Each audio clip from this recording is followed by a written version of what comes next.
the best shampoo schedule for silver and gray hair? Are you struggling to find the perfect shampoo schedule for your hair? Once a day, every other day, once a week, co-wash, pre-poo? It's a lot and it can be confusing. When it comes to shampooing, there's no one-size-fits-all strategy. So getting the right frequency can mean all the difference in the world. It's like finding that sweet spot where your hair looks and feels its very best. Hello, beautiful. Welcome to the Beauty of Aging, a channel for every 50-plus-year-old woman who's unapologetically growing bolder. On this channel, we discuss silver hair and all things middle age. I'm Angel, the founder of Maison 276 and creator of the award-winning 3-step system for silver and gray hair, designed to brighten, cleanse, and rejuvenate the natural brilliance of your hair without the use of purple dyes. Welcome back to another episode of our ongoing series on mastering the art of gorgeous silver hair. Today, we'll be diving into techniques to help you discover the perfect shampoo schedule to keep your silver strands stunning. From understanding the unique needs of silver hair to creating a customized shampoo schedule just for you, we'll cover it all. Remember, silver hair is not difficult. It's just different. So what is the best shampoo schedule for silver and gray hair? Well, it just depends. But there are 3 important factors that you should consider. The first factor is your hair type and texture. Secondly, your styling preferences. And finally, your lifestyle. Let's dive right into the first factor, your hair type and texture. First, let's touch on the unique characteristics of silver and gray hair, which are pretty much universal regardless of hair type and texture. It's important to remember our hair is just like our skin. It changes as we mature, and it may become drier as we age. Secondly, when our hair stops producing melanin, which is the thing that gives it color, the entire texture may change. So those are 2 important factors to remember regardless of your hair type and texture, and things to consider when you're evaluating or reevaluating your shampoo frequency. Because remember, what worked for us when we were in our 30s or 40s, that may no longer work for us when we're 50 and beyond. So always be open to adjusting onto hair type and texture. If you historically have oily hair, it's most likely that your hair is straight. And so obviously you would need to wash your hair with a little bit more frequency to make sure that you don't get that oily buildup. On the other hand, if your hair is textured, curly, coily, wavy, those are the textures that tend to be drier. Because those textures may be prone to dryness, you may shampoo with less frequency. But here's a question: what defines frequency?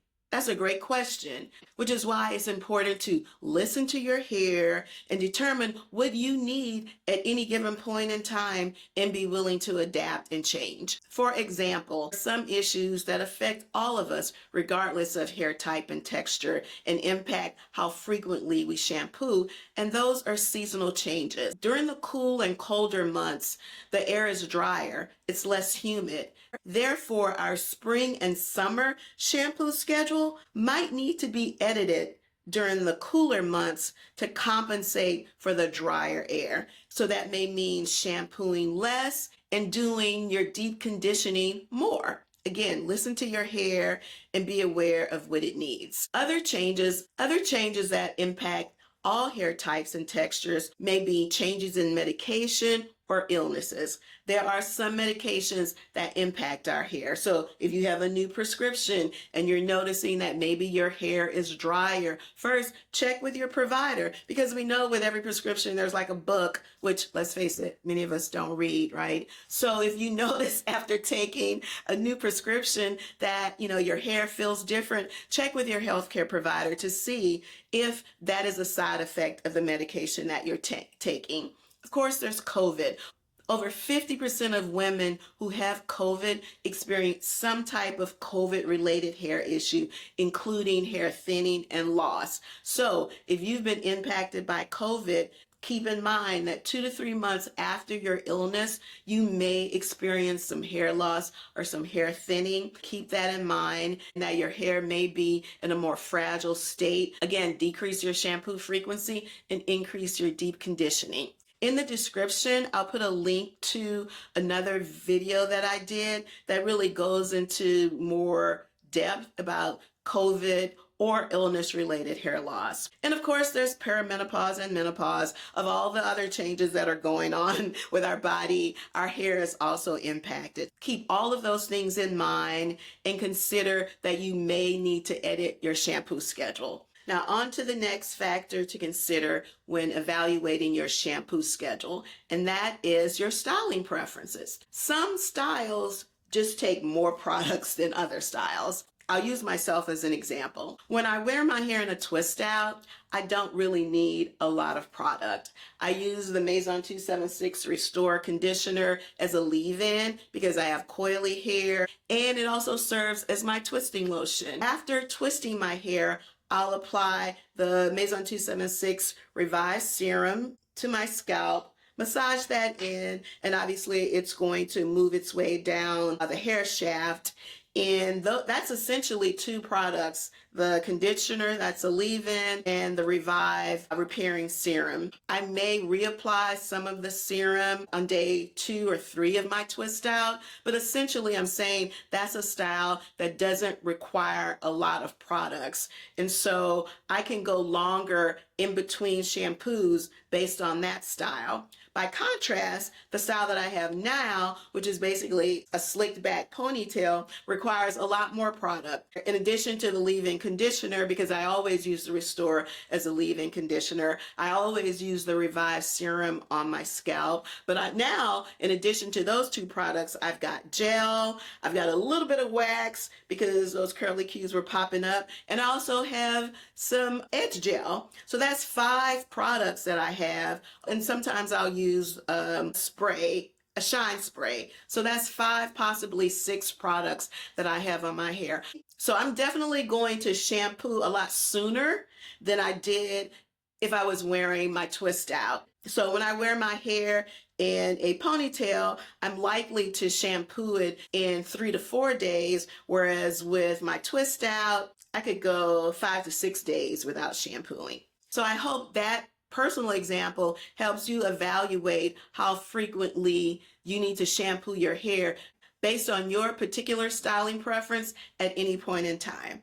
Now let's go on to the third and final factor, and that is the all-encompassing lifestyle. Now, when talking about lifestyle, we're actually going to dip a little bit into styling preferences, because if you have a hairstyle that doesn't really require a lot of manipulation, say for example, a wrap. Typically with a wrap, after your hair is washed and conditioned, you put a mousse on it, you wrap it in whichever way you want, you dry it, and that's pretty much it, other than, wrapping it every night in a silk scarf before you go to bed. If you've chosen a wrap style, then you have a low maintenance hairstyle, so you don't really need to shampoo that with a lot of frequency. Now, even though some protective styles require you to shampoo with less frequency, you still have to be intentional about maintaining a healthy scalp and healthy hair. So be sure you consult with your stylist on the proper way to maintain healthy hair and scalp while wearing a protective style. Another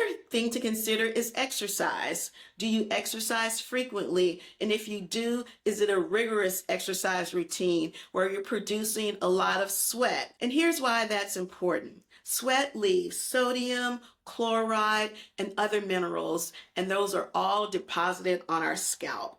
And then it mixes with the natural oils that our scalp produces along with any other products. And so it's no wonder that after we've exercised, if we're sweating, our hair feels sticky, greasy, yuck, right? Now, does that mean we don't exercise? Absolutely not. The key is figuring out what is the best shampoo schedule based on your active lifestyle. And again, that varies based on hair type and texture. For example, if you're swimming, you absolutely have to shampoo your hair after you finish because you've got to remove that chlorine. If you're swimming frequently, which means you're shampooing frequently, it is critically important that you use a gentle cleanser that is phosphate and sulfate free, because the chlorine is already stripping your hair of natural oils. So using shampoos with phosphates and sulfates, which further strip your hair of natural oils,